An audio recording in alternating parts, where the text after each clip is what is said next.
자, 오늘은 로마서 11장 신약성경 255쪽 신약성경 255쪽 로마서 11장 17절로부터 21절까지 말씀 보겠습니다. 공부합니다.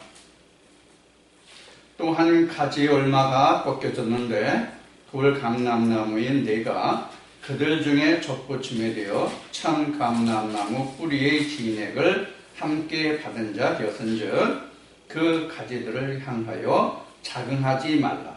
자긍할지라도 내가 뿌리를 보존하는 것이 아니요 뿌리가 너를 보존하는 것입니다.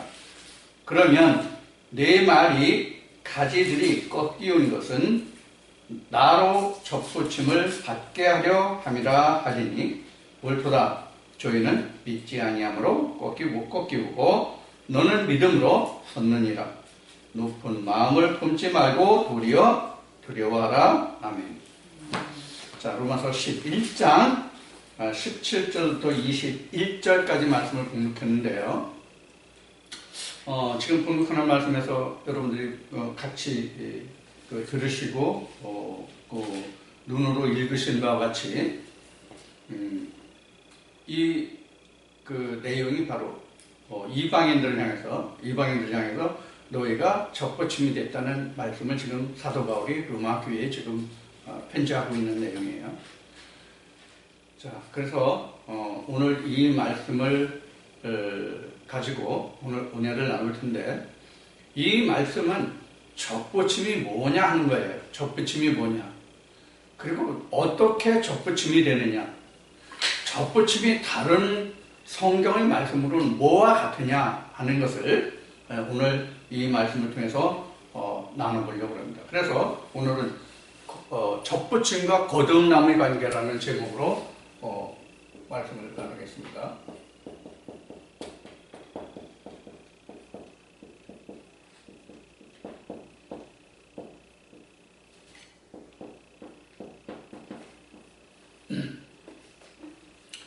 우리가 젖보친다고 하는 것은 세상의 식물들, 나무들, 과일 같은 것들을 보면 어떻게 젖보침을 하냐면 좋은 품종을 원래 나쁜 품종의 좋은 가지를 꺾어서 봄에 진액이 올라오기 시작할 때 껍질을 벗겨서 껍질에 덧대어 가지고 이렇게 꾹꾹 묶어줘요.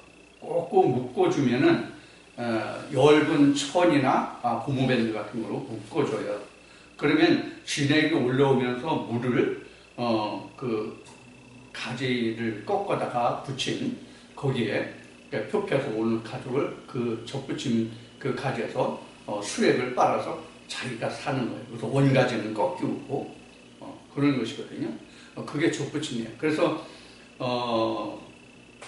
젖붙임은 원 뿌리는 그냥 있고 좋은 품종을 갖다가 좋지 않은 품종이 해요. 가장 대표적인 거는 뭐냐면 감나무 있죠. 감 나 같은 경우는 대봉을 좋아하는데, 청취자 여러분들 혹시 올가을에 대봉 나면 좀 많이 좀 보내주세요. 대봉을 좋아하는데 이 대봉 감을 대체적으로 어디에 젖붙이면 고염나무에 젖붙여요. 고염나무에. 고염나무를 자르고 거기 지금 얘기한 대로 껍질을 살짝 뒤집어서 까가지고, 그게 이제 뒤집어 까가지고 거기다가 요런 모양으로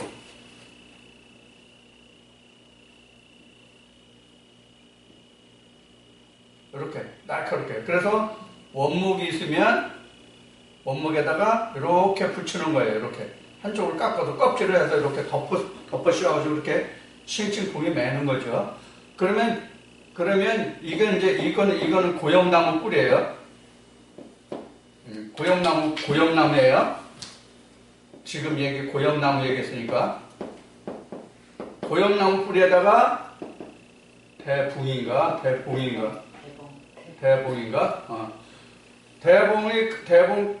가지를 갖다가 연한 가지를 꺾어서 여기다 젖붙이는 거예요.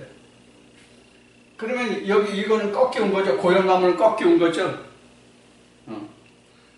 이렇게 적을 붙여요. 그러면 지금 그 로마서 11장에서 이야기한 접붙임은 원가지를 꺾고 이방인 너희를 접붙임을 했다는 얘기거든요. 그러면 원가지 꺾었어요. 원가지는 지금 뭘 얘기하냐면 히브리 사람을 얘기하는 거예요. 원가지. 원가지는 히브리인을 얘기하는 거예요. 그러니까 유대인들이죠. 유대인을 꺾어내고 잘라내고 여기에다가 히브리인 대신에 이방인이 들어갔다는 얘기예요. 원가지. 이런 얘기가 어디 나오냐면 그 비슷한 얘기가 어디 나오냐면 계시록에 보면 14만 4천 무리가 요한계시록 이제 7장에 기록이 되는데 14만 4천의 무리가 그 우리를 구원하여 주지 않기를 언제까지 우리를 신원하여 주지 않기를 언제까지 하겠느냐 하니까 동무들의 수가 차기까지 이런 말씀이 나오거든요. 바로 그런 얘기예요. 이 접붙임을 받은 자예요. 자, 그럼 여기서 우리가 히브리인의 종류를 우선 알아봐야 돼요. 히브리인이 어떤 히브리인이냐 하는 것을 먼저 알아봐야 돼요. 자, 성경은 그 유대인들이 원래 히브리인이잖아요, 그들이요. 그래서 로마서 그 1장에도 보면 사도 바울이 다윗의 혈통을 이야기할 때 예수를 얘기할 때 다윗 혈통이라고 얘기했는데 히브리는 원래 히브리는 원래 다윗의 혈통이 아니라 사실은 믿음은 아브라함의 씨죠. 아브라함의 씨라고 그래요. 그런데 예수는 다윗의 혈통이라고 그랬어요.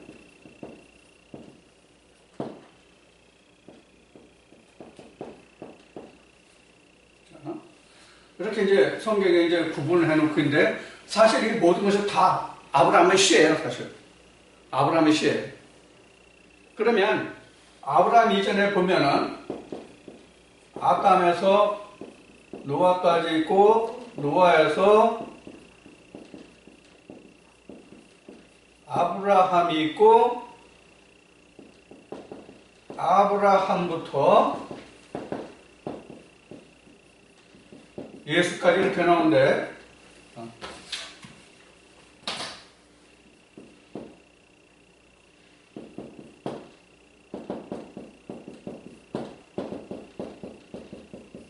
이렇게 나와요. 이거 앞으로 계속 나올 테니까 잘 기억해 두세요. 그래서 이렇게 돼요. 근데 성경에서 기록하는 것은 어디서부터 따지냐면 아브라함에서부터 예수까지를 중점적으로 기록을 하고 있어요.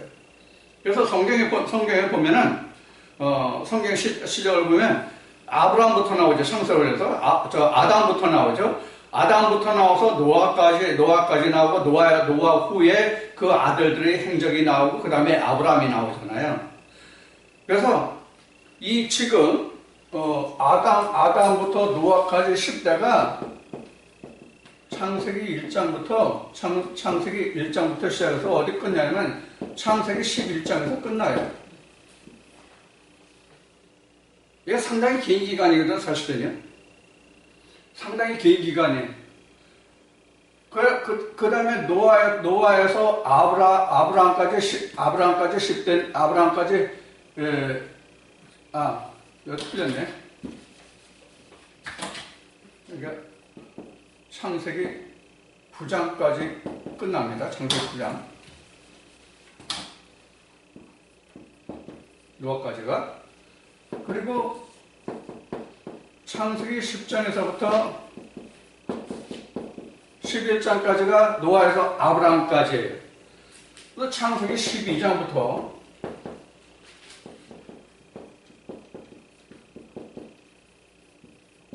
계시록까지가 아브라함 얘기예요.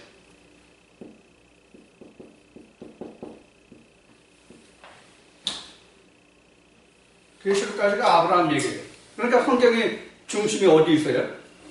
아브라함의 역사에 있는 거예요.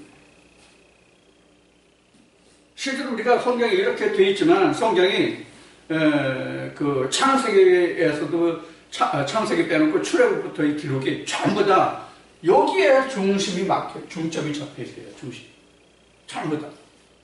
한 예를 들면 이스라엘 백성들이 그 출애굽할 때 가데스 바네아 그 광야 생활할 때 가데스 바네아에서 40일 그 가나안을 정탐하죠. 근데 12족속의 방백이 갔는데 10족속이 그 혹평을 하고 여호수아와 갈렙 두 족속만 그 하나님이 이 땅을 우리에게 주셨다는 확신을 하죠. 그래서 하나님이 이들을 그 범죄함을 인해서 이리를 1년 오르게 아니고 40년을 하죠. 광야 생활을. 그 다음에 아브라함에게 약속했을 때 하나님이 뭐라고 창세기에서 약속하시냐면 4대 만에 가나안 땅을 주겠다고 말씀하세요. 그것은 아브라함 너하고 언약하는 게 아니라 내 씨로 날 이삭과 언약하겠다고 말씀하세요. 이미 여기서 뭐가 나오냐면 400년이라는 뜻이 나와요. 400년의 뜻이.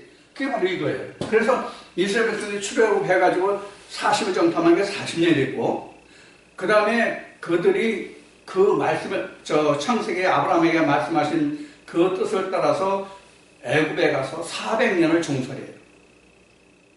400년을 종살이해요.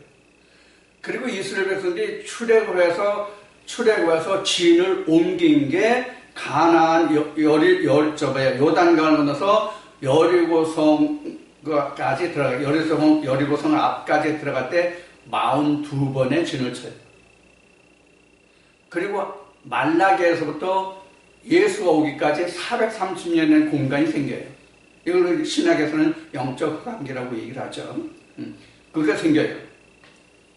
그 다음에 중요한 것이 뭐냐면 아브라함부터 예수까지 40대가 지금 얘기한 사의수와 똑같아요. 그 기간에. 그래서 이걸 이스라엘 백성들이 에레미야나 이스라엘을 통해서 유다가 멸망할 때 예언한 70일에가 바로 여기에 또 들어가요. 똑같이 들어가요. 그래서 한때, 두때, 한때, 두때, 반때. 여기 이제 네 때가 이게 똑같은 기간으로 넘어가요. 그래서 42개월 또는 1260일 또는 3년 반 또는 한때, 두때, 반때 이렇게 나오죠. 똑같은 시간 그대로 넘어가요. 자, 이렇게 넘어갑니다. 그래서 지금 아브라함의 씨들이 사실 따지면 아브라함의 씨가 한 씨만 있는 게 아니에요. 아브라함 씨가. 우리가 잘 아는 바와 같이 아브라함에게 두 처가 있으니 뭐예요? 하갈과 사라라고 나와요. 이게 창세기도 나오고 갈라디아서도 나오고 다 나와요. 자, 그런데 우리는 아브라함에게 사라와 그 하갈에서도 그 이스마엘과 이삭 한 사람씩 있는 것을 우리가 생각을 하잖아요. 근데 사실은 아브라함이 사라가 죽은 후에, 하갈도 죽고 사라가 죽은 후에 그들의 여인을 택해서 취해 살아가지고 6명 아들을 더 두어요. 창세기에 보면 기록이 나옵니다. 그런 아들이 자그마치 8명이에요. 근데 성경에서는 두 아들 이스마엘과 이삭만을 취급하고 있다 이렇게 생각하시면 돼요. 약속의 씨를 말씀하고 있는 거예요, 성경. 그래서 성경은 전부 다 언약서예요. 언약서. 약속에 의한 거예요. 그러면 약속이 어떻게 성취되어 가느냐 하는 것을 기록한 것이 성경이고 약속의 결과가 뭐냐면 구원이다, 예수다 그 얘기거든요. 거기에 여기에 오는 거예요. 그래서 지금 원래 히브리인들의 생각 때는 자기네들만 하나님께 선택받아서 자기네들만 하나님께 구원을 받는 것으로 그렇게 예식하고 자기네들 우월의식, 월등의식을 가지고 있었던 민족이에요. 그런데 사도 바울이 이걸 뒤집어요. 어떻게? 나는 이방인의 사도로 분류받았다는 것부터 시작을 해요. 사실 다메섹에서 하나님이 사울 때에 보여주신 모든 메시지가 아나니아로부터 눈을 뜨고 그 후부터 하나님이 주시는 메시지가 너는 이방인의 사도가 되라는 거였어요. 자, 그러면 지금은 이방인의 그 하나님의 구원이 하나님의 은혜가 미친다는 것은 지금 상당히 뭐 일반 애들 누구든지 그걸 다 부인하고 그것을 뭐 이상하게 하면서 단 한 사람도 없어요. 근데 이때 당시에 2000년 전 과거 유대 땅에서는 오로지 유대민족 히브리인들 자기네들만 구원을 받는 거로 생각을 하고 있었단 말이에요. 그러니까 얼마나 오르식이 있었겠어요. 그걸 뒤집어서 지금 얘기한 것이 바울이에요. 성경에서 또 드러나는 바와 같이. 그래서 이방인 사도로 부름을 받았다고 자기 스스로 고백을 하죠. 그래서 자기가 사도행전을 보면 사도 바울이 어디로 가려고 했는데 하나님이 그걸 막아서 내가 어디로 갔다 이렇게 이방으로 갔죠. 그렇죠? 히브리인에가 안 가고. 그럼 히브리인 사도로 간 사람은 누구예요? 베드로예요. 자, 이와 같이 이제 하나님이 역사를 하시는 거예요. 그래서 그때 당시에 바울이 이방인에게 구원이 있다는 것, 이방인의 구원이 있다는 것에 대해서 이렇게 증거하는 거예요. 그리고 그 사도행전을 보면 이방인도 하나님을 그 영접하고 구원 얻었다는 걸 유대인들이 놀랐다는 그런 기록도 성경에 나오죠. 자, 그런데 이때 당시에 이방인의 구원이 있을 거라는 생각을 아예 히브리인들이 안 했어요. 자, 그러면 성경의 역사에서 과연 이방인의 구원이 예수님 때 과거 유대 땅에 2000년 전에는 그럼 이런 일이 있었느냐? 사도들과 또는 예수님과 이런 분들에 의해서 그 이방인도 구원이 있다는 것이 또 유대인들이 이방인도 성령을 받았다면서 그들이 뭐 놀라더라 이런 말씀에도 지금 구약에 보면 모세경에 보면 이스라엘 백성들이 구원을 받는 역사가 나와요. 가장 대표적인 게 뭐예요? 바로 출애굽 역사예요. 출애굽할 때 성경에는 민수기에 보면 이스라엘 백성들만 20세 이상으로 20만 3,550명으로 등록이 돼요. 1차적으로. 1차 그 인구 센서스에서 20세 이상으로. 20세 이상은 전쟁을 할 만한 사람이에요. 그때 당시에 출애굽해서 대적을 물리치며 가야 되니까. 지금 우리로 보면 지금 장성한 자예요. 믿음으로 장성한 자가 20세 이상이에요. 하나님 일을 할 수 있는 자는 20세 이상이에요. 자, 이렇게 해서 그들에게 그 이방인의 구원을 이제 그 히브리인들이 유대인들이 알게 되는데 사실은 이스라엘 백성들이 출애굽할 때 보면은 그 내용을 보면 허다한 수다한 잡족들이 거기에 끼어 있었어요. 그러면 출애굽 때만 구원이 있었어요? 그 이전에는 창세기에서는 아브라함 때 있었어요. 그럼 아브라함 때 있었다는 증거가 뭐예요? 하나님이 아브라함에게 오셔서 아브라함을 할례할 때 내 집에서 난 남자는 모두 다 할례하라가 이 뜻이에요. 내 씨가 아닐지라도 내 집에 있는 남자는 모두 다 할례하라. 아브라함의 씨만 할례한 게 아니라 잡적 그 종들까지 다 남자를 할례를 했단 말이에요. 이게 바로 무슨 뜻이에요? 구원이에요. 그러니까 히브리들이 착각하고 있었던 거예요.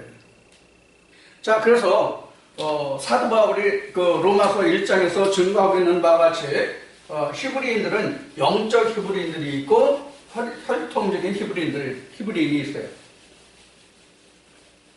그래서 이면적인 유대인과 이면적인 할례, 표면적인 할례, 이면적인 할례 이 말이 이제 그래서 로마서에 기록이 되는데 바로 그거예요. 자,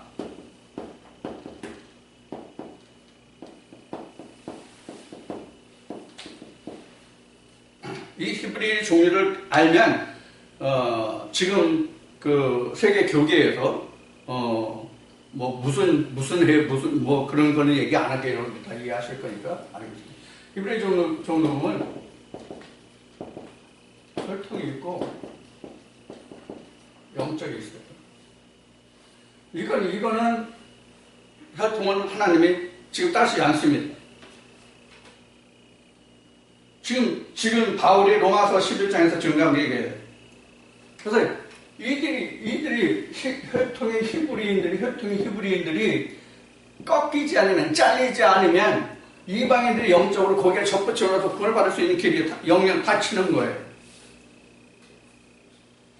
자, 그러면 혈통으로 지금 이야기한 부분을 본다면 이스라엘 백성들이 예를 들어서 지금 10만이다.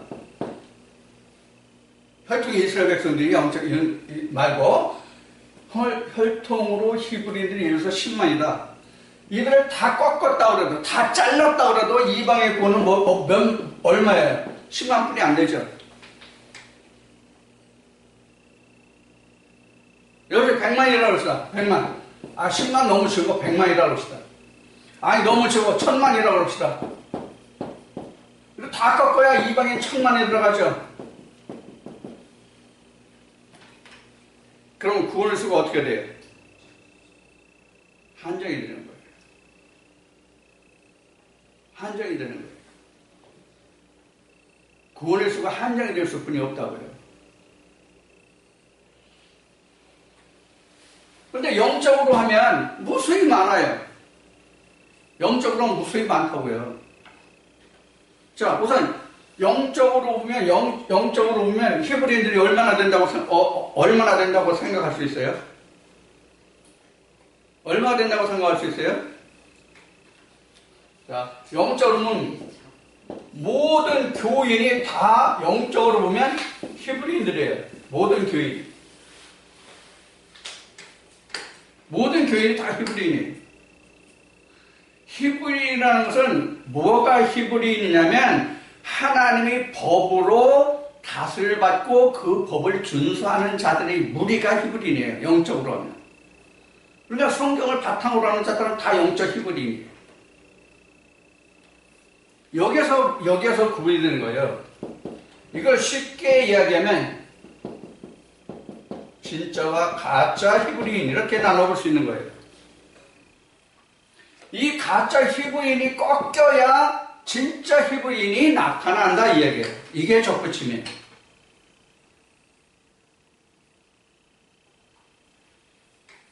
그럼 꺾인다는 건 뭐예요? 우리 동영상을 보시는 분들이나 우리가 신학을 한 분들은 잘 알겠지만은 또 교회 다니시는 분들도 잘 알겠지만은 우리가 예수 그리스도와 함께 죽었다는 얘기를 많이 하죠. 예수 그리스도와 함께 많이 죽었다는 얘기를 상당히 많이 해요. 언제 죽었는데? 언제 죽었냐고. 접붙임이 돼야만 죽은 거예요. 접붙임을 하려면 나를 잘라내야 다른 걸 갖다 넣을 수 있어요. 접붙임이 돼야만 내가 죽은 건데 언제 접붙임을 받았냐고. 나를 완전히 잘라내야 되거든. 근데 모두의 말씀을 드렸듯이 접붙이면 나쁜 나무에 좋은 열매를 맺지 않는 나무에 원목을 잘라서 좋은 열매를 맺는 나무 가지를 갖다가 접붙임을 하는 거거든요. 그 순을 꺾어서. 그러면 성경에서 지금 히브리 11장에서 히브리란다. 로마서 11장에서 지금 바울이 증가한 거는 뭐를 꺾었어요? 좋은 가지를 꺾었어요, 사실은. 나쁜 가지 꺾은 게 아니라 좋은 가지를 꺾었어요. 왜 좋은 가지를 꺾어요? 히브리인들을 꺾였으니까 원래 하나님에게 택함을 받은 그들을 꺾었어요. 왜 꺾였어요? 믿음으로 서지 않았기 때문에 꺾였다고 되어 있어요. 믿음으로 서지 않았기 때문에 그들을 잘라내고 이방인인 너희를 거기에 접붙였다 이렇게 얘기해요. 지금 바울이. 그럼 좋은 게 꺾였어요? 나쁜 게 꺾였어요? 좋은 게 꺾였어요. 그리고 이방인의 나쁜 가지를 거기다가 접붙였어요. 그럼 뭐가 지금 예화에서 말한 아까 고엽나무 접붙임이라고 얘기했죠? 대봉하고. 자, 그것과 바울이 지금 로마 교회에 편지하는 접붙임이 다른 점이 뭐예요? 실제 세상에서는 나쁜 나무를 꺾어내고 좋은 씨를 갖다 접붙임을 했죠. 그런데 성경에 지금 사도 바울이 말하는 것은 좋은 가지를 꺾고 나쁜 가지를 갖다 접붙임을 했다 이렇게 얘기해요. 자, 이게 왜 이렇게 얘기했냐 바울은. 왜 이렇게 얘기했느냐? 여기에 진액이라는 말이 나와요. 진액이라는 말. 진액. 지금 바울이 증거한 말씀을 보면 진액이라는 말이 나와요. 그럼 진액이 뭐냐면 모든 식물이 뿌리에서 수분을 흡수해요. 뿌리에서 수분을 흡수하는데 이 수분이 영양이 되려면 어떤 작용이 일어나야 돼요? 잎을 통해서 잎이 산소 활동을 해서, 그러니까 우리 인간을 위한 호흡이죠. 호흡을 통해서 광합성이 될 때에만 그 수분이 영양으로 변해요. 그게 진액이에요. 이걸 뭐냐면 너희가 진리에 입문하게 됐다는 뜻으로 말하는 거예요. 너희가 이방인의 그 뜻을 쫓다가 너희가 알지 못하는 신을 쫓아가다가 진짜 하나님께로 돌아왔다는 의미예요. 사실은 그래서 세상의 나무의 접붙임과 성경에서 말하는 접붙임이 똑같아요. 그걸 여러분들 착각하시면 안 돼요. 내가 꺾이지 않으면 다른 것을 하나님 갖다 접붙이고 할 수가 없단 말이에요. 내가 죽지 않으면.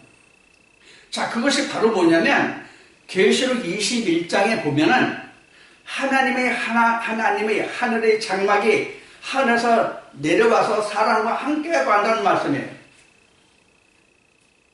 또 이것이 예수님이 고별 강언한 요한복음 14장에서 너희가 하나님을 믿으니 염려하고 의심하지 말라. 아버지 집에 쉴 곳이 많은데 내가 가서 만일 너희가 쉴 곳이 없으면 내가 쉴 곳을 예배하면 너희에게 다시 오마.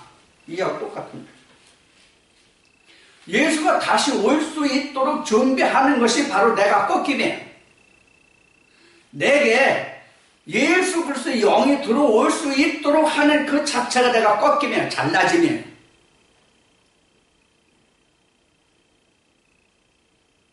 여기서 우리가 그동안 수많이 혼돈하고 왜 하나님이 성경은 모든 것을 다 하셨다, 예수가 하셨다 그러는데 왜 내가 해야 된다고 하는 문제가 나와요. 내가 뿌리를 뻗어서 숲을 올려서 접붙임을 한 하늘에서 내려온 하나님의 장막에 접붙임을 한 그 싹이 진액을 빨아서 그게 자라게 하지 않으면 하나님의 그 가정이 죽고 나도 죽어요. 왜? 나는 잘려졌으니까. 싹이 날 데가 없어요.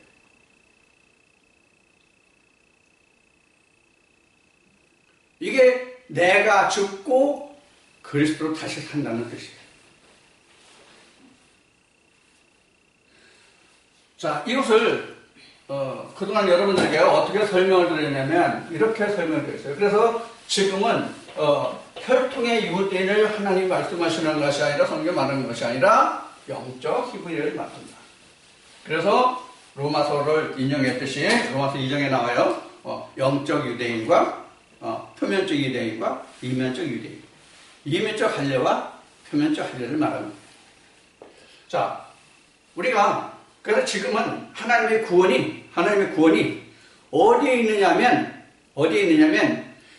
혈통의 유대인에게 있는 것이 아니라 영적인 유대인에게 있는데 영적인 유대인도 진짜와 가짜가 있다.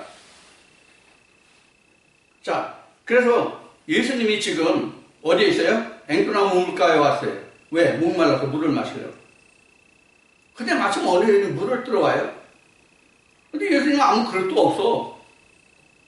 그래서 그 여자한테 물 좀 떠달라고 그래요. 그게 누가예요? 수가성 사마리아 여인이죠. 그 여자가 뭐라고 그래요? 예수님한테? 당신은 보아하니 유대인인데 왜 사마리아인 나한테 물을 떠달라고 하냐? 성경에 설명이 되어 있죠. 왜 그걸 그렇게 수가성 여인이 얘기했는지 서로 상종하지 않았어요. 왜 같은 히브리인인데 상종을 안 했을까요? 북이스라엘은 남유다와 달라서 북이스라엘은 하나님이 이방에 내줬어요, 사실은. 그래서 북이스라엘은 어디야? 방금 생각이 안 나네. 북이스라엘은 그 이방인 그 혼혈 정책에 의해서 이방인들에서 피가 섞였어요. 같은 히브리인의 혈통에 속했지만, 그들이, 얼른 생각이 안 나네. 그 바벨론 앞에 무슨 나라였지? 바벨론 쪽에. 메데바사요? 예? 메데바사? 예? 메데? 아니, 메데바는 그 후예고, 다니엘서에 나와 있는, 네 짐승 중에 네 발음의 종류, 이전에 나왔던 그 나라가 무슨 나라야? 아수르의 그 왕이 히브리인들, 북이스라엘들과 혼혈 정책을 써가지고 순수한 혈통이 지켜지지 않았어요, 사실. 특히 사마리아. 사마리아가 북이스라엘의 수도였잖아요. 그래서 아수르 왕이 완전히 그들 혼혈 정책을 썼기 때문에 그들이 순수한 히브리 혈통을 지키지 못했어요. 그래서 남유다와 북이스라엘은 사실 같은 히브리인들이지만 상종을 하지 않았어요. 이방인 취급했어요, 사실 남유다에서. 그렇기 때문에 사마리아인이 유대인인 예수를 보고 왜 우리한테 물을 떠달라고 하냐. 그건 상종을 안 했기 때문에 성경에 설명이 되는 거죠. 자, 그래서 그때 당시에도 보면은 히브리인일지라도 똑같은 히브리인이 아니었기 때문에 바울이 이면적, 표면적이라고 얘기한 거예요. 그럼 꺾였다는 게 뭐예요? 꺾였다는 게 누가 꺾였을 것 같아요? 혈통으로 본다면 북이스라엘이 꺾였다고 보면 되는 거예요. 남유다는 하나님이 다윗과의 언약을 해서 길이 보호해 주셨거든요. 근데 북이스라엘은 이미 내줬잖아요. 하나님이 처음부터 여로보암과 르호보암으로 갈라질 때 솔로몬이 죽고 그것도 내놨잖아요. 열 지파는 내줬어요. 자, 이렇게 그때 당시에도 지금 같은 혈통이지만 나뉘어져 있었어요.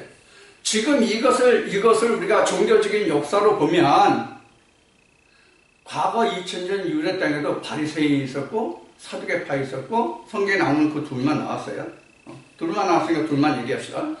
그렇게 갈라져 있었어요. 오늘은 더 많이 갈라져 있죠. 교파가 똑같아요.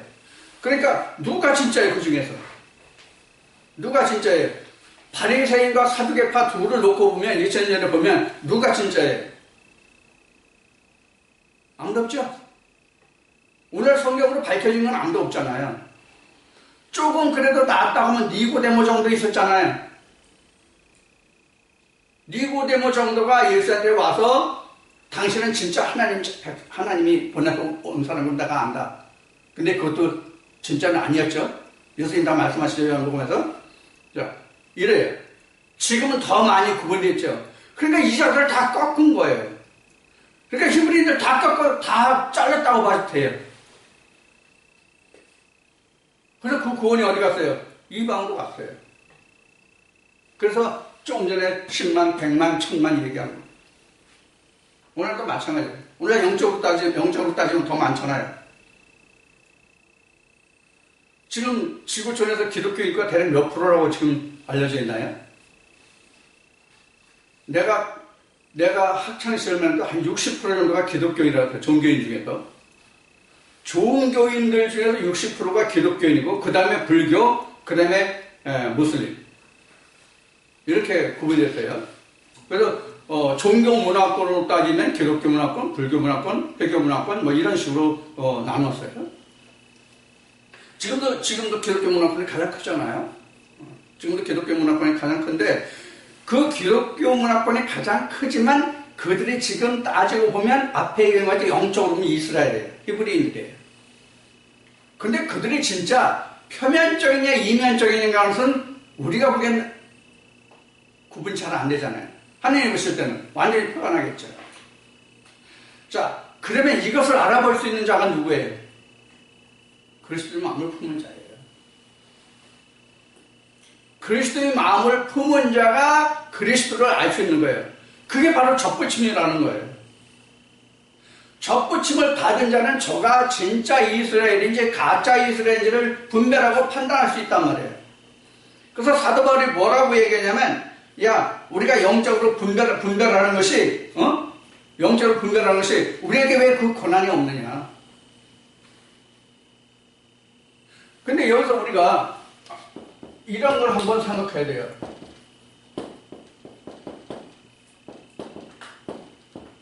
분별과 판단.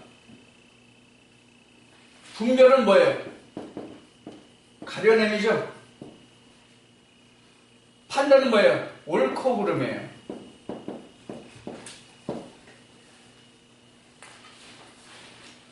옳고 그름과 가려냄은 다르단 말이에요. 우리는 분별을 해내야 되는 거예요. 양인지 염소인지. 양하고 염소인지 우리가 분별을 해야 된다고 그래요. 판단하는 게 아니라. 판단은 하나님께 달려있는 거예요, 사실은. 너는 양이고 너는 염소다라고 하나님이 판단하시는 거고, 우리는 분별만 하는 거야. 아, 저거 양 같은데 자기는 양이라는데 실제는 염소네. 근데 따지고 보면 분별 속에 판단이 들어있고 판단 속에 분별이 들어있는 거예요, 사실. 따지고 보면. 이거 지금 판단과 분별이 다르다고 하는 것도 어쩌면 말장난에 불과한 거예요, 사실 따지고 보면. 그러나 내용은 이렇단 말이에요. 그래서 우리가 분별이라는 것은 가려내야 돼요. 자, 우리가 분별해야 될 중요한 이유가 뭐예요? 분별을 해야 하는 중요한 이유가 뭐예요? 내가 죽느냐 사느냐의 문제가 있기 때문에 분별해야 돼요. 내가 죽느냐 사느냐를 선택해야 되기 때문에 분별이 필요해요. 판단은 옳고 그름이기 때문에 여기서는 그 판단은 세상적인 것과 영적인 것이 모두 만나서 옳고 그름만 분별하기 때문에 여기서는 죽고 사는 것보다는 옳고 그름이야. 그래서 판단은 여기 분별은 생과 사예요. 그래서 우리가 분별이 필요한 거예요.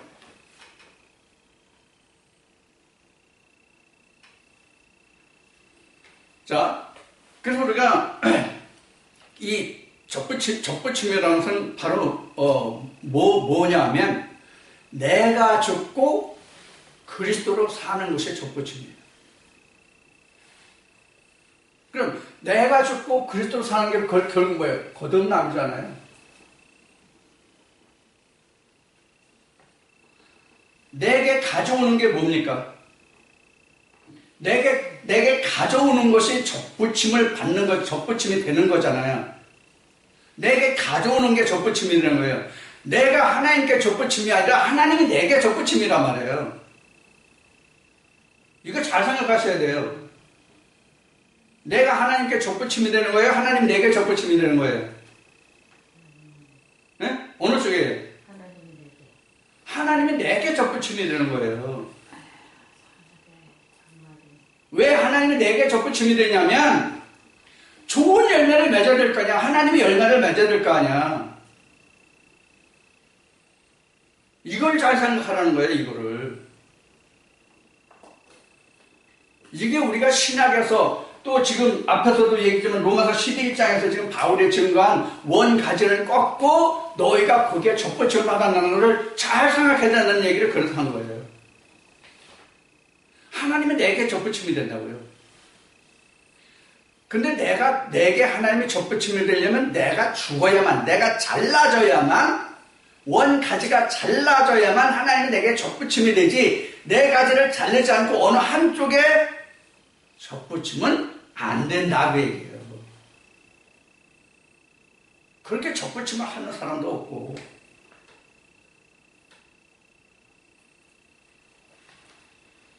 난 그래서 이거 시골 이게 농사나 이런 거에 대해서 내가 보고 아는 이것이 성경을 보면 상당히 도움이 돼요. 사실 이런 게 농사 짓고 짐승들 동물하고 이런 거 보면서 굉장히 많은 성경적인 것을 많이 이해할 수 있고 깨달을 수 있는 그런 면이 굉장히 많았어요.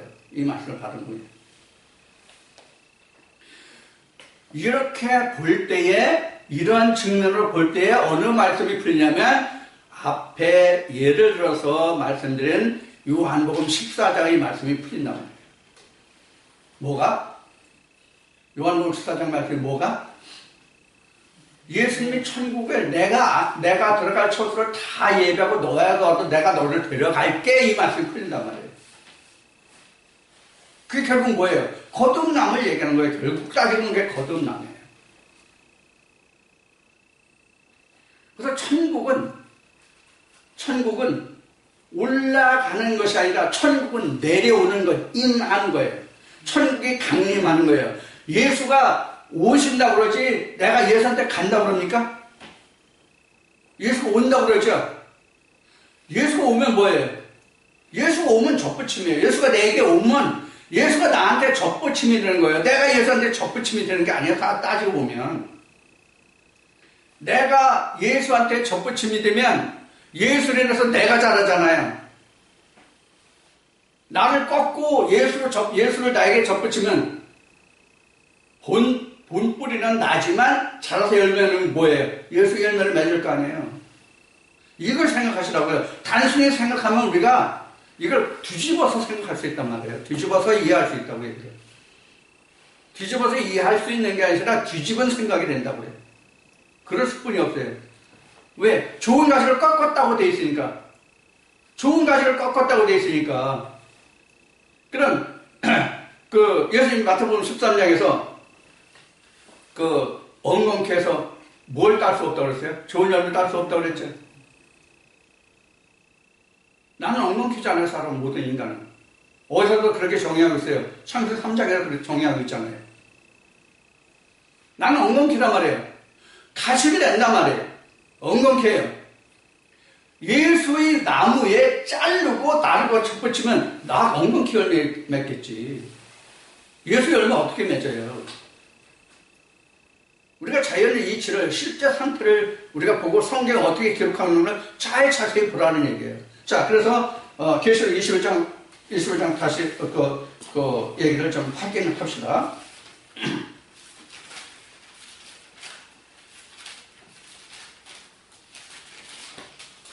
21장 신약 성경 421쪽인데요. 또 21장 1절부터는 또 내가 새 하늘과 새 땅을 보니 처음 하늘과 처음 땅이 없어졌고 바다도 다시 있지 않더라. 또 내가 보매 이러한 자에게 새 하늘과 새 땅이 된 자에게 이야기하는 거예요. 2절에 또 내가 보매 거룩한 성 새 예루살렘이 하나님께로부터 하늘에서 내려오니 그 예비한 것이 신부가 남편을 단장하는 것 같더라. 어떻게 되세요? 하나님의 성말. 그래서 3절에 이어지는 말씀에 보면은 내가 들으니 보좌에서 큰 음성이 나서 gat대. 보라, 하나님의 장막이 사람들과 함께 있음에 하나님이 저희와 함께 가시더라. 이게 바로 뭐예요? 접붙임이에요. 자, 그러면 계시록 21장 1절부터 3절까지 기록된 이 말씀에서 하나님의 하늘의 장막이 땅으로 내려와 사람과 함께 거한다는 이 내용이 무엇을 말하냐 하는 거예요. 이 내용이 무엇을 말하는 거냐 하는 거예요. 내가 하늘로 올라갔어요? 하나님 하늘에서 내게 내려오셨잖아요. 자, 그러면 계시록 21장에서 이와 같이 증가한 이 과정을 보면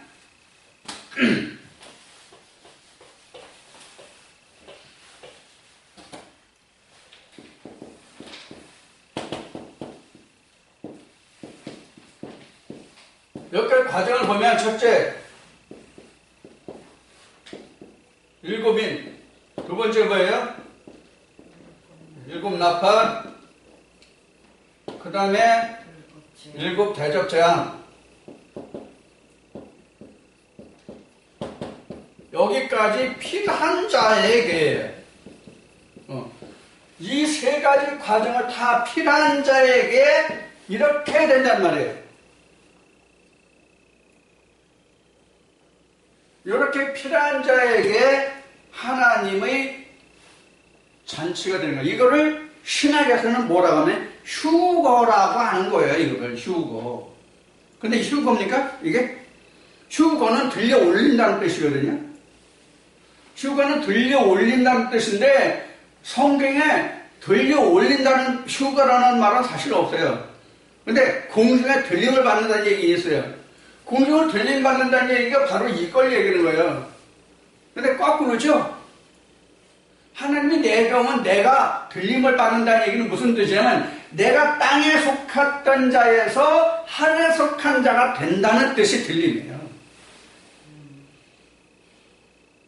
내가 땅에 속한 자였잖아요. 이사야가 기록한 이사야 61장, 62장에 기록된 바와 같이 나는 흙에 기록되고 땅에 기록된 사람이잖아요. 땅에 속한 자였잖아요. 예수님이 말씀하시는 너희는 땅에 속한 자요 아래에 있는 자요 나는 위에서 온 자라고 하셨잖아요. 그래서 내가 하늘에 속한 자가 된다는 뜻이 들림이지 실제 내가 하늘로 들리기 때문에 들림을 받는다고 얘기하는 게 아니에요. 하나님 자체가 하늘이잖아요. 성경 의미가 물리적인 공간의 하늘이 하늘이 아니라 성경에서 말하는 하늘은 하나님이라고요. 하나님이에요. 성경은 하늘의 하나님이자 하늘의 하나님. 그래서 성경은 하늘을 뭐라고 배워요? 하나님 보좌요. 하늘은 하나님 보좌요. 그럼 하나님 보좌가 어디예요? 하나님 보좌가 어디냐고? 지성소잖아요. 그러니까 내가 세상에 속한 자에서 지성소에 속한 자가 된다는 뜻이 들림이에요. 이게 신학에서 지금 일부 사람들이 말하는 휴거예요. 내가 교단에 속했던 어느 목사가 지금도 나한테 그 카카오톡을 통해서 영상을 보내요. 뭐라고 보냈냐? 얼마 안 됐어요. 한 2주나 2주 정도 됐을까? 어느 사람이 휴거하는 꿈을 꿨다나 이상을 봤다나 휴거 그걸 보내왔어요. 내가 옛날부터 이거하고 그 목사하고 많은 입술이 있었거든요. 난 이미 휴거됐는데 무슨 휴거야, 개뿔이나. 응? 우리 몸이 들려 올라갈 걸 생각해. 성경 어디에 우리 몸이 들려 올라간다고 돼 있는데, 어딨어. 자, 그래서 들림이라는 게 바로 이거예요. 여기가 하늘이에요, 사실은. 그런데 하나님이 여기를 하늘로 삼았죠. 창세기 지금 둘째 되는 이걸 뭐라고 샤마이 하늘이라고 그랬죠. 근데 이거는 뭐냐면 그림자의 하늘이에요. 여기가 진짜 하늘이란 말이에요. 성경에 참 하늘이라고 나왔죠? 네. 참 하늘의 하나님. 참 하늘에 계신 하나님. 그러면 하늘이 가짜도 있고 진짜도 있어? 우리나라에서 보는 저 공중상공은 진짜 하늘이고 저 소련이나 북한 하늘은 가짜 하늘이야? 우리가 그런 얘기들을 많이 하는데 우리 그 말에는 말 속에 말이 있다는 뜻이 있잖아요. 말 속에 말이 있는 게 진짜 말이잖아요. 말 속에 말이 무엇인지를 모르면 뭐가 안 돼요? 언어 소통이 안 돼요. 언어 소통이 안 된다고. 언어 소통이 가장 안 되는 그 사람들이 부류가 뭐예요? 부부지간이래요. 하루는 저 백화점에 갔다 와서 나 오늘 백화점에 갔다 왔다 이렇게 이제 얘기를 한대요. 그러면 그래? 그럼 남자는 끝이야. 여자는 나 오늘 백화점에 갔다 왔다고요. 그래서 어쩌라고. 그러니까 여자하고 남자하고 이야기하고자 하는 그 내용이 틀려. 근데 여기서 그 마음을 알면 참 마음을 아는 거죠. 그냥 나 백화점 갔다 와서 그걸 아는 건 표면적인 거고 이런 것과 같단 말이에요. 우리가 성경을 볼 때 표면적인 것을 보는 건 백날 봐도 소용없어요. 이면적인 것을 봐야 그것이 진짜예요. 그게 씨란 말이에요. 그게 씨.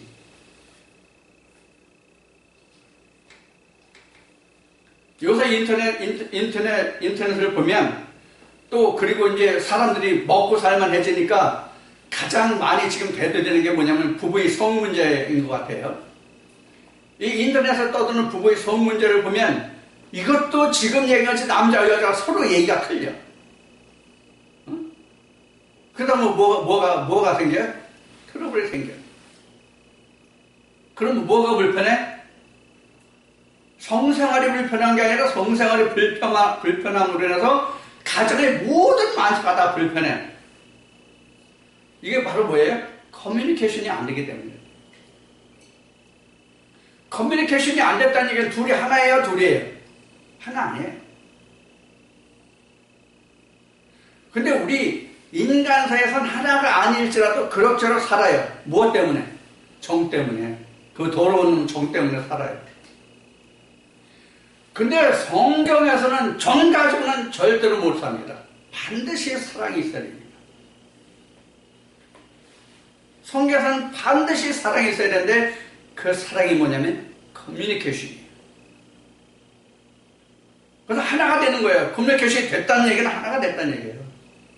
하면 나 오늘 백화점 갔다 와서 뭐 봤어? 뭐 샀어? 그건 어때? 이건 어떻고 저건 어떻고 그건 어땠어? 뭐 가져왔어? 당신 입어봤어? 입어보니까 어때? 당신은 어울렸어? 어떤 색이 좋았어? 어떤 모양이 좋았어? 여기까지 얘기해야 여자는 속이 풀려. 근데 남자는 그래 갔다 왔으면 갔다 온 거지. 여보 나 이거 이뻐? 괜찮네. 그러면 끝이잖아 남자. 그럼 여자가 소통해. 에이 사람이 참 운치가 없어가지고 센서가 없어가지고 뭐 이제 이런 그 이야기가 되는 것과 똑같아요. 그래도 사람은 정 때문에 산단 말이에요. 그런데 하나님과 인간 사이에서는 반드시 사랑이라는 매개체가 아니면 안 돼. 정 소용 없어요. 그럼 그 사랑이라는 매개체가 뭐냐? 지금 얘기한 커뮤니케이션이에요. 하나님과 내가 언어가 완전히 하나가 되는 거예요. 그게 접붙임이에요. 그게 거듭남이에요. 하나님 마음이 내 마음이에요. 그래서 그리스도의 마음을 품으라고 된 거예요. 너희는 그리스도의 마음을 가지고 그리스도의 마음을 품으라. 우리 안에 그리스도가 있으면 그리스도의 마음을 품는 거잖아요. 그리스도의 성령을, 하나님의 성령은 그리스도의 성령을 가진 것가 되잖아요. 그런데 커뮤니케이션이 안 돼요? 왜 잘 되겠어요? 하나가 됐기 때문에. 하나가 되면 잘 된 거예요. 하나가 되면 다 된 거예요. 그게 사랑이에요. 하나가 됐다는 게 사랑이에요. 그래서 창세기 2장에서 그 아담과 하와가 함께하니 벌거벗었는데 부끄럽지 아니하더라. 이게 하나가 된 거거든요. 하나가 됐다는 얘기지 진짜로 벌거벗었는데 부끄럽지 않다는 뜻이 아니에요. 사람이 부끄럽지 않은 것을 느끼는 게 두 가지 경우가 있어요. 하나는 철이 들기 전에, 철이 든 후에는 부부지간에 서로 살을 섞은 사람만이 서로 간에 부끄러운 것을 드러내놔도 서로가 그것을 수치로 생각하지 않아요. 두 가지 의문이 없어요. 근데 성경은 하나예요. 언어가 소통이 안 되면 부끄러워서 가려요. 이게 창세기에서 언급한 거예요. 그것을 얘기하는 거죠. 실제로 우리가 입는 옷을 안 입어서 부끄럽지 않더라. 그래도 부끄럽지 않더라 이 뜻이 아니에요.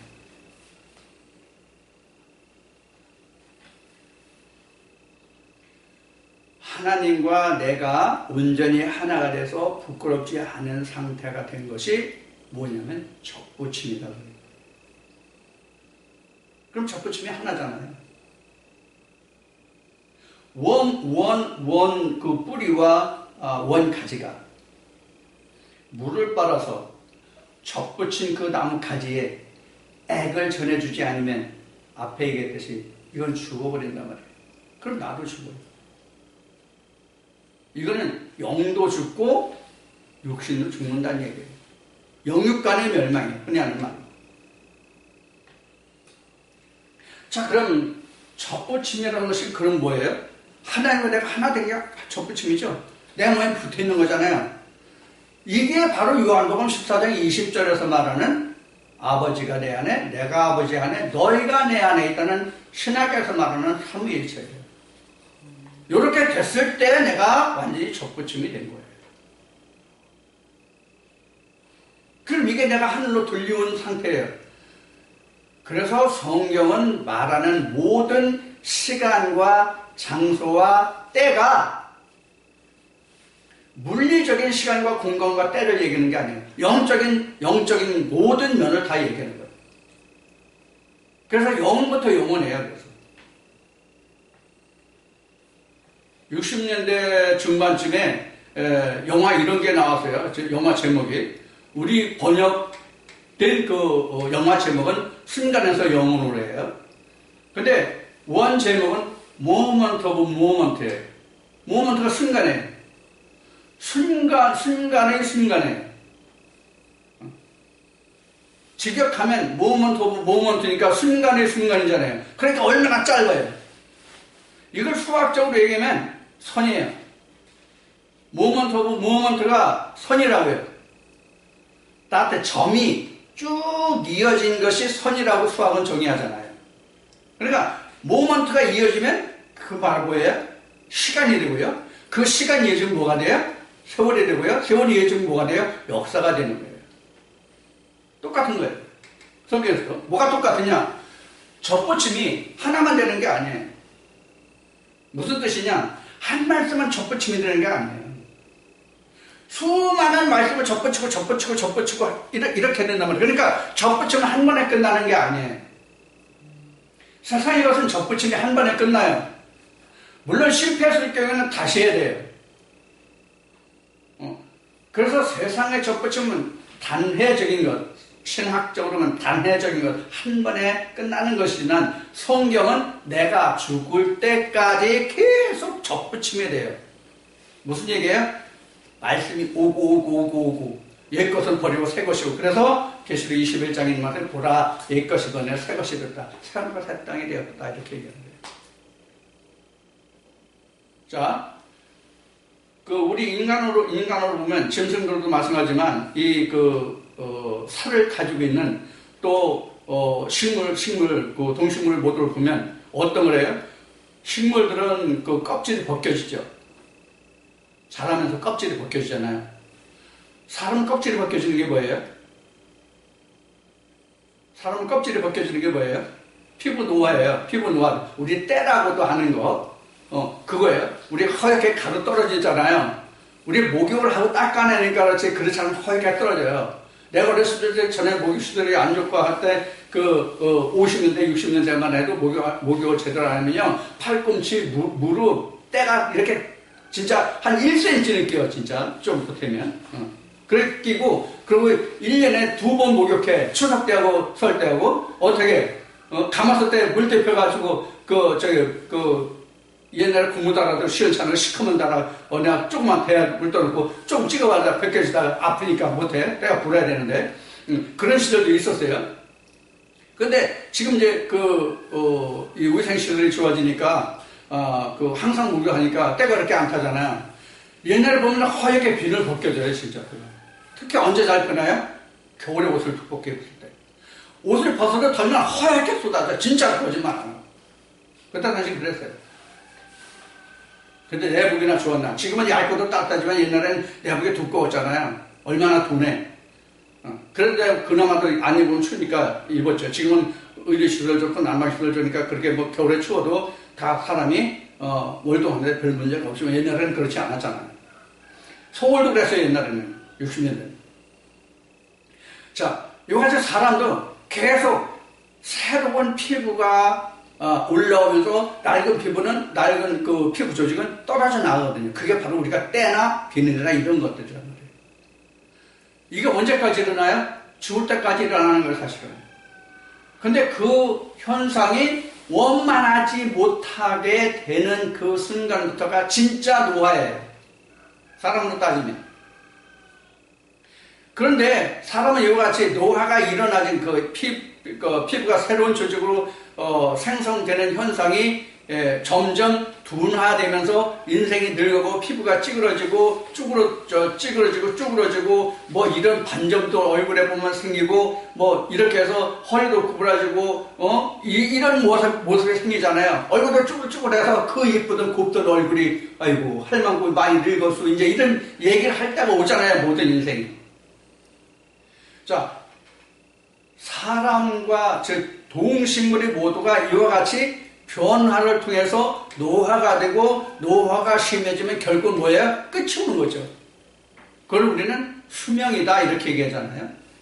남은 그래서 보통 1000년, 사람은 보통 성경으로 하면 강건하면 70, 80이라는 얘기해준 지금 100세 시대라고 얘기를 하죠. 여하튼 인생은 모든 동식물은 그렇게 노화가 돼서 세상에 왔다가 가요.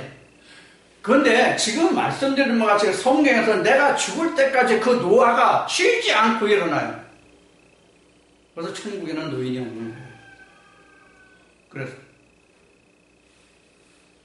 내가 항상 새로운 조직으로 변화된 그 상태로 내가 아버지 집에 간다 말이에요. 아버지 집에 간다는 것도 사실 성경적으로는 틀린 얘기예요. 뭐가 맞는 얘기예요? 아버지 집이 된다예요. 아버지 집이 되는 거거든요. 자, 그래서 천국은 젊은 남녀노소가 없어요. 남녀노소란다. 늙고 젊고가 없어요. 다 어린애예요. 그래서 영원한 거예요. 영원하다는 뜻이 바로 그런 거예요. 어떤 그 변화작용이 일어나면 끝이 있잖아요. 근데 변화작용이 없단 말이에요. 왜? 새로 된 그 상태 그대로 멈추기 때문에. 거기서는 노화 현상이 안 일어나기 때문에. 항상 영원하다고 하는 거예요. 그게 영원해요. 자, 그렇게 되는 것이 뭐냐면 젖붙임과 거듭남이야. 자, 그럼 거듭남이 왜 젖붙임과 같으냐? 젖붙임이 왜 거듭남과 같으냐? 거듭남이 뭐예요? 거듭남의 정의를 성경적으로 뭐예요? 이거죠?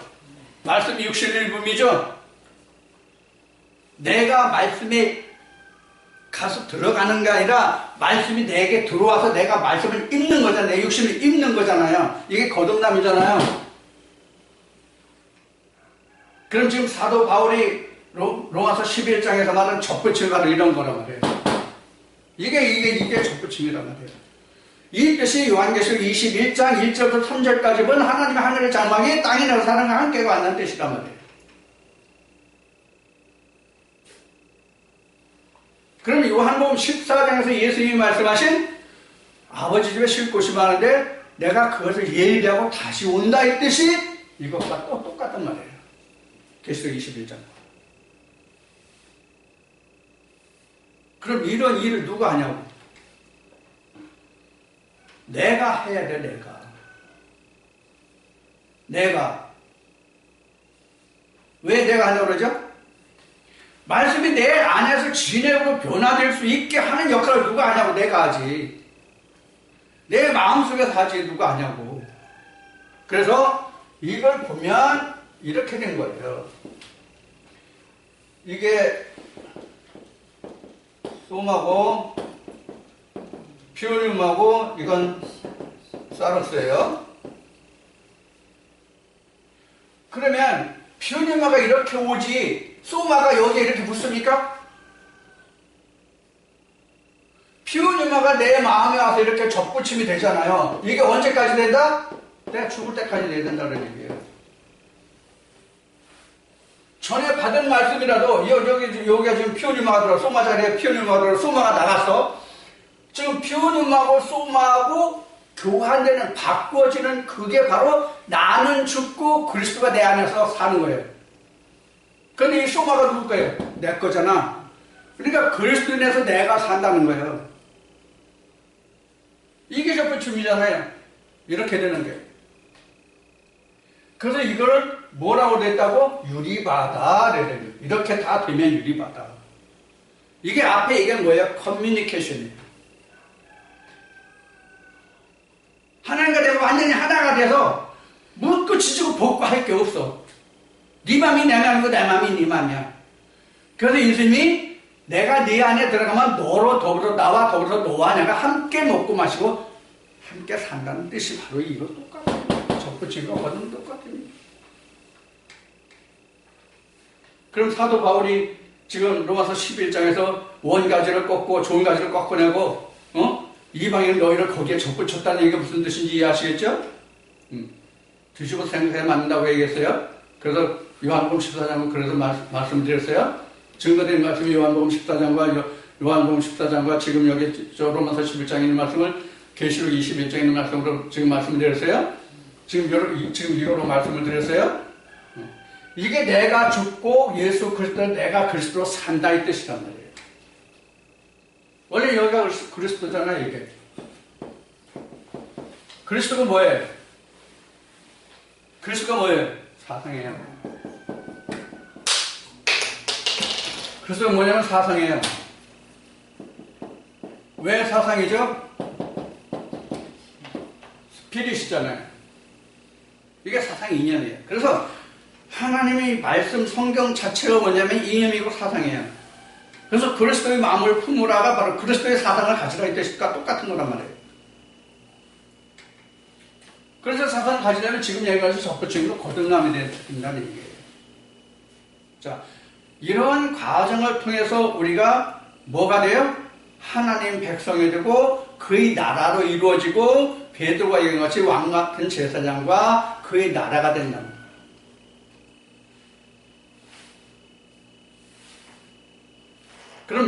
그러면 접붙임과 거듭남이 전혀 같은 얘기죠? 다른 얘기가 아니죠?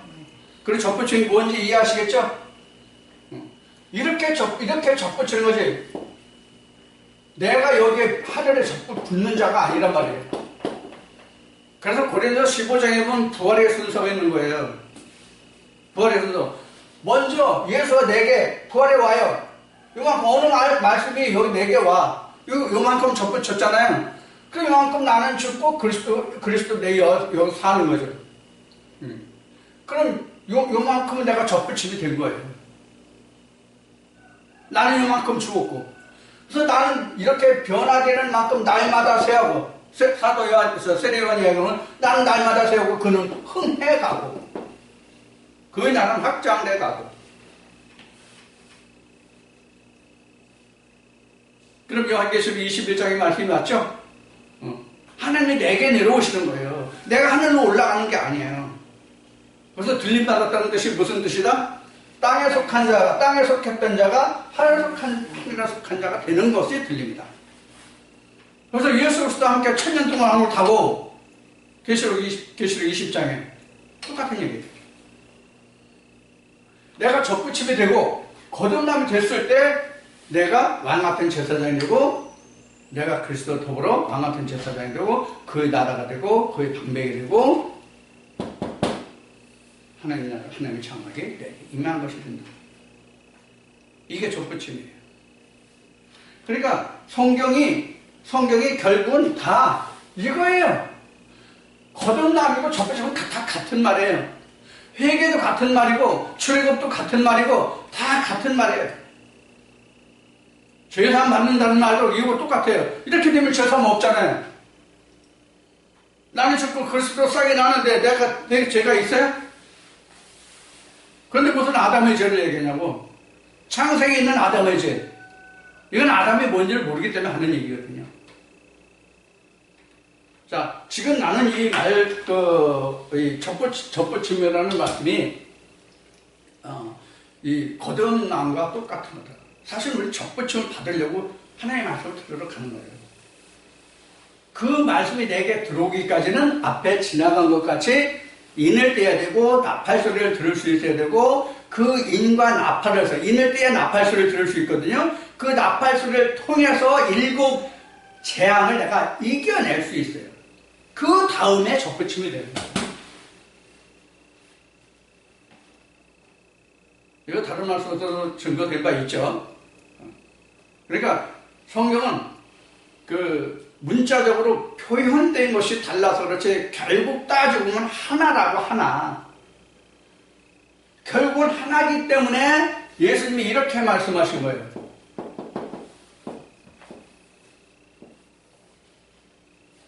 성경이 나에 관한 것이다. 예수로 접붙임 받는 거잖아요. 예수로 거듭나는 거잖아요. 그것은 나에 관한 얘기다. 그것이 곧 영원한 생명이다.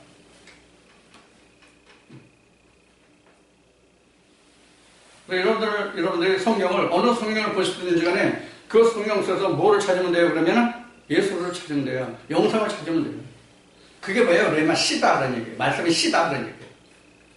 그걸 여러분이 밭에 뿌리는 거예요. 그 밭에 뿌리는 게 다른 말로 얘기하면 접붙임이에요. 나무로 얘기했을 때.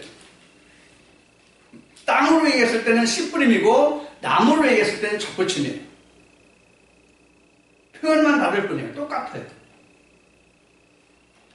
자, 그래서 지금 말씀드린 바와 같이 접붙임과 거듭남 이것이 결국은 다른 것이 아니라 같은 거다. 성경에 그래서 다 이 하나를 이야기하고 있다. 그럼 원죄도 사함받고 회개한 것이 되고 죄에서 의로 가고 믿음으로 가고 구원이 되고 은혜가 내게 임한 것이고 하나님과 함께 되면서 왕 같은 제사장이 아니고 하나님 나라가 전부 내 것이 되고 이렇게 되는 과정이거든요. 자, 이 시간 여러분들과 함께 나눌 말씀이 여러분들에게 지금 나눌 말씀 같이 접붙임과 거듭남이 함께 임하는 그런 말씀 되기를 축원드립니다.